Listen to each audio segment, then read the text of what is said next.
আজকের এই অনুষ্ঠানের মধ্যে রাজাপুর কাঠালিয়ার আগামী দিনের কর্ণধার বাংলাদেশ জাতীয়তাবাদী দল কেন্দ্রীয় নির্বাহী কমিটির ধর্ম বিষয়ক সম্পাদক আজকের অনুষ্ঠানের প্রধান অতিথি জনাব রফিকুল ইসলাম জামাল ভাই। জনাব রফিকুল ইসলাম জামাল ভাই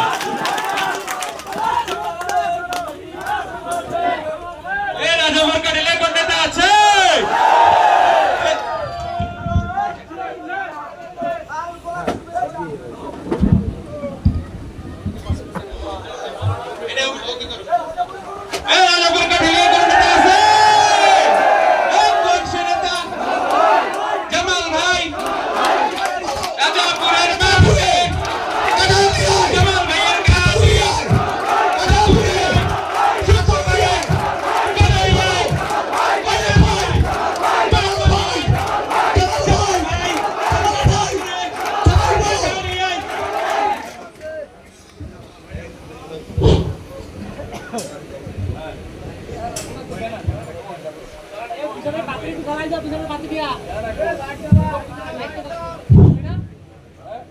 বিসমিল্লাহির রহমানির রহিম।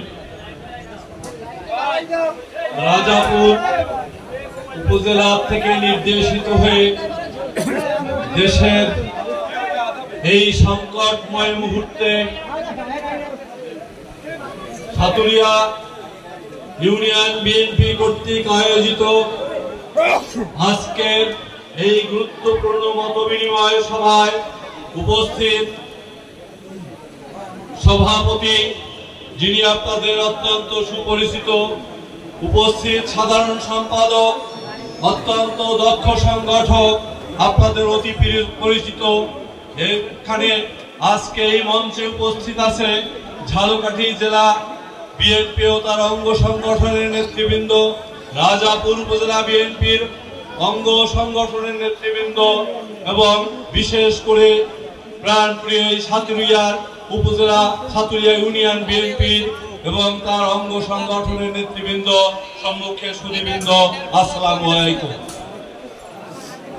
দীর্ঘ 17 বছর পরে আজকে এই মুক্ত বাতাসে গণতান্ত্রিক পরিবেশে বক্তব্য রাখতে গিয়েই প্রথম শ্রদ্ধার সাথে স্মরণ করছি এই মুক্ত বাতাস, এই গণতন্ত্র উপহার দেওয়ার পিছনে যে ছাত্র জনতার আন্দোলনের মধ্য দিয়ে আমরা আজকে এই গণতান্ত্রিক অধিকার, এক কথায় বলতে গেলে পুনঃ স্বাধীনতা পেয়েছি তাদেরকে।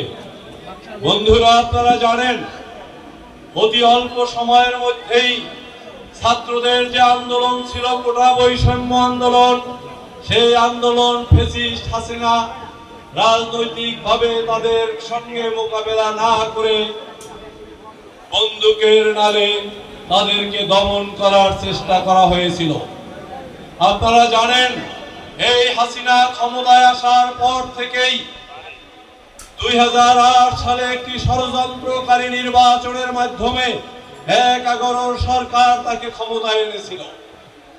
তারপর থেকেই তার ক্ষমতা দীর্ঘায়িত করার জন্য তিনি আমাদের অত্যন্ত দক্ষ সংগঠক ইলিয়াস আলী চৌধুরী আলম সহ শত শত নেতা কর্মীকে গুম করেছিলেন তার বাহিনী, র্যাব এবং সেই বাহিনীর কিছু নেতাদের দ্বারা।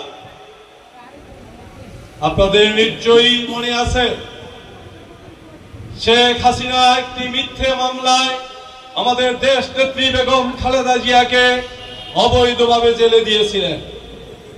আমরা আজকে বলতে চাচ্ছি শেখ হাসিনা ক্ষমতায় নাই, তবে শেখ হাসিনাকে চিনতে হবে, শেখ হাসিনার অতীত জানতে হবে। 1975 সালে আওয়ামী লীগের মন্ত্র পরিষদের একজন সদস্য খন্দকার মোস্তাক দ্বারা শেখ মুজিব হত্যা করার পরে বাংলাদেশ থেকে আওয়ামী লীগের এক দলীয় বাকশালী সরকারের পতন ঘটেছিল। তারপরে দেশের এক বিশেষ প্রেক্ষাপটে আমাদের দেশে একের পর এক কু হচ্ছিল, যার মধ্য থেকে দেশের প্রয়োজনে এদেশের দেশপ্রেমিক সেনাবাহিনী একটি 7ই নভেম্বরে যে সিপাহী বিপ্লবের জনতা হয়েছিল, যে বিপ্লব হয়েছিল, তার মধ্য থেকে জিয়াউর রহমান এদেশের ক্ষমতা এসেছিলেন এবং এদেশের ক্ষমতায় এসেই তিনি বহুদলীয় গণতন্ত্র উপহার দিয়েছিলেন। এদেশের মানুষ যখন জিয়াউর রহমানকে অত্যন্ত কাছের মানুষ হিসাবে ভাবতে রাখছিল, যখন জিয়াউর রহমানকে তাদের সত্যিকারের নেতা হিসাবে ভাবতেছিলেন, ঠিক সেই সময় শেখ হাসিনা ভারতে বসে চক্রান্ত করে 17ই মে বাংলাদেশে ঢুকেছিলেন। ঠিক তার 13 দিন পরে 30 মে আমাদের প্রাণ প্রিয় নেতা শহীদ রাষ্ট্রপতি জাতীয় আন্তর্জাতিক চক্রান্তে হত্যা করা হয়েছে। আমরা ভুলে যাইনি। আজকেও শেখ হাসিনা বাংলাদেশ থেকে ছাত্র জনতার আন্দোলনে অত্যন্ত সংক্ষিপ্ত সময়ের মধ্যে হলেও তিনি একটি বিশেষ বিমানে পালিয়ে গিয়ে ভারতের সেই বাড়িটায় আশ্রয় নিয়েছিল। এই ঘোষেটি বেগম যে বাড়িতে বসে জিয়াউর রহমানকে হত্যা করার পরিকল্পনা করেছিল, আজকে সেই বাড়িতেই তিনি আবার উঠেছিলেন। এখনো তিনি একের পর এক চক্রান্ত করতেছেন। আপনারা ইতিমধ্যেই জেনেছেন, আপনারা দেখেছেন, আমাদের দেশপ্রেমিক সেনাবাহিনী এখনো আমাদের মাঝে উপস্থিত আছে, যাতে আর কোন নতুন ষড়যন্ত্রে বাংলাদেশের স্বাধীনতাকে বিপন্ন করতে না পারে, বাংলাদেশের গণতন্ত্রকে বিপন্ন করতে না পারে। সুতরাং ইতিমধ্যেই আমাদের আজকের সভার সভাপতি, সাধারণ সম্পাদক সহ সকল বক্তারা আপনাদেরকে আগামী দিনের দিক নির্দেশনা দিয়েছেন। বন্ধুরা, আমরা ভুলে যাইনি।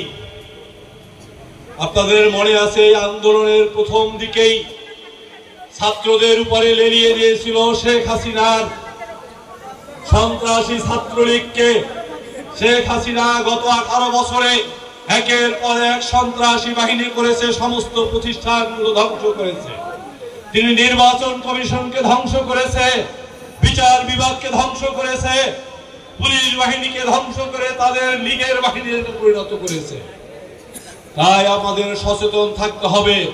কিন্তু আজকে আমরা বলতে চাই, আপনারা দেখেছেন শেখ হাসিনা ক্ষমতায় আসার পরেই দেশ নেত্রী বেগম খালেদা জিয়ার বিরুদ্ধে মামলা দিয়ে আস্তে আস্তে, আপনাদের মনে আছে 21শে আগস্ট একটি গ্রেনেড হামলা হয়েছিল, যে মামলায় 3 বার তদন্তের পরেও যেখানে যাদের বিরুদ্ধে চার্জশিট দেওয়া হয়েছিল, সেই মামলায় একজন ইন্সপেক্টরকে বিশেষভাবে এসপির পদমর্যাদা দিয়ে আব্দুল কাহার আকুমকে দিয়া আবার নতুন করে সেই মামলা তদন্ত করে আমাদের প্রাণ প্রিয় নেতা আগামী রাষ্ট্রনায়ক তারেক রহমানকে জড়িয়ে একটি চার্জশিট দিয়ে তাকে যাবজ্জীবন দিয়ে বিদেশে রাখতে বাধ্য করেছিল।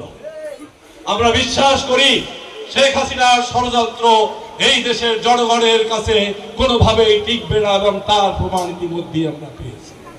আপনাদের মনে আছে, আমাদের শহীদ রাষ্ট্রপতি জিয়াউর রহমান, যিনি 1971 সালে বাংলাদেশ যখন অরক্ষিত ছিল, যখন স্বাধীনতার ডাক দিয়েও শেখ মুজিব আত্মসমর্পণ করেছিল, যখন আওয়ামী লীগের নেতারা বাংলাদেশ থেকে গিয়ে ইন্ডিয়ায় শরণার্থী হয়েছিল, ঠিক সেই সময় কালুরঘাট বেতার কেন্দ্র থেকে আমাদের শহীদ রাষ্ট্রপতি বাংলাদেশের স্বাধীনতা ঘোষণা করে এদেশের সেনাবাহিনীকে নিয়ে মুক্তিযুদ্ধে ঝাঁপিয়ে পড়েছিলেন। আপনাদের নিশ্চয়ই মনে আছে, জিয়াউর রহমান শুধু একজন মুক্তিযোদ্ধা ছিলেন না, তিনি ছিলেন স্বাধীনতার ঘোষক, সেক্টর কমান্ডার, সেনা প্রধান, পরবর্তীতে রাষ্ট্রপতি।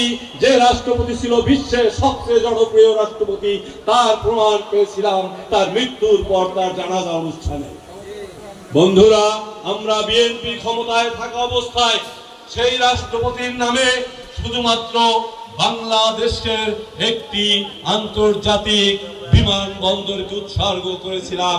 আমাদের আন্তর্জাতিক এয়ারপোর্টের নাম ছিল জিয়া আন্তর্জাতিক এয়ারপোর্ট। কিন্তু এই সরকার ক্ষমতায় এসে প্রথমেই সেই এয়ারপোর্টের নামটি পরিবর্তন করেছিল। সেই এয়ারপোর্টের নামটি পরিবর্তন করে সরকারের 12,000 কোটি টাকা খরচ করতে হয়েছিল, কারণ বিশ্বের সব জায়গায় এই এয়ারপোর্টের নাম থাকে। কিন্তু বিনিময়ে আমরা দেখেছি এদেশে শত শত প্রতিষ্ঠানের নাম আজকে শেখ মুজিব বঙ্গবন্ধু নামে করা হচ্ছে। সেভাবে আপনাদেরকে যদি আমি এই নামগুলো পড়তে যাই, আপনাদের অনেক সময় নষ্ট হবে, আজান সন্নিকটে, তাই নামগুলো পড়লাম না। তাইলে আমি কিছু নাম আপনাদেরকে শোনাচ্ছি। আপনারা দেখবেন আমাদের যে পিজি হাসপাতাল ছিল তার নাম পরিবর্তন করে বঙ্গবন্ধু হাসপাতাল করা হয়েছিল, এখনো আছে।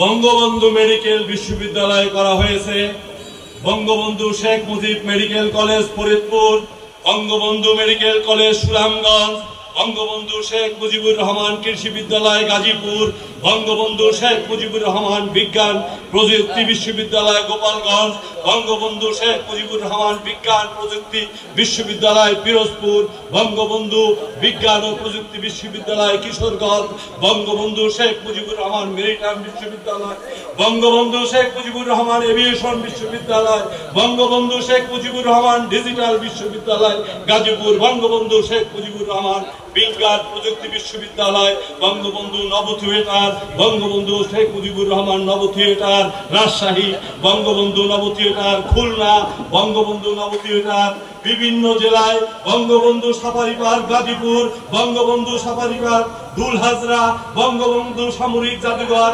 বঙ্গবন্ধু সেনানিবাস, বঙ্গবন্ধু ক্ষেপণাস্ত্র ব্রিগেড, বঙ্গবন্ধু সেতু, বঙ্গবন্ধু জাতীয় স্টেডিয়াম, বঙ্গবন্ধু আন্তর্জাতিক সম্মেলন কেন্দ্র, Bangabandhu hi-tech park city Gazipur, Bangabandhu দ্বীপ, Bangabandhu technical centre Kurmitola, Bangabandhu water treatment plant Khulna, Bangabandhu উপগ্রহ, তাকে আকাশে উঠিয়েছে, আকাশে একটি উপগ্রহ দিয়েছে, তার নামও বঙ্গবন্ধু। এবার আরো আছে, আমি সবটুকু নাম বললাম না, আমরা শুধু বলতেছি বঙ্গবন্ধু শুধুমাত্র এখানেই শেষ হয় নাই, তার নামে বাংলাদেশে 450টির বেশি বড় বড় মূর্তি উঠিয়েছে।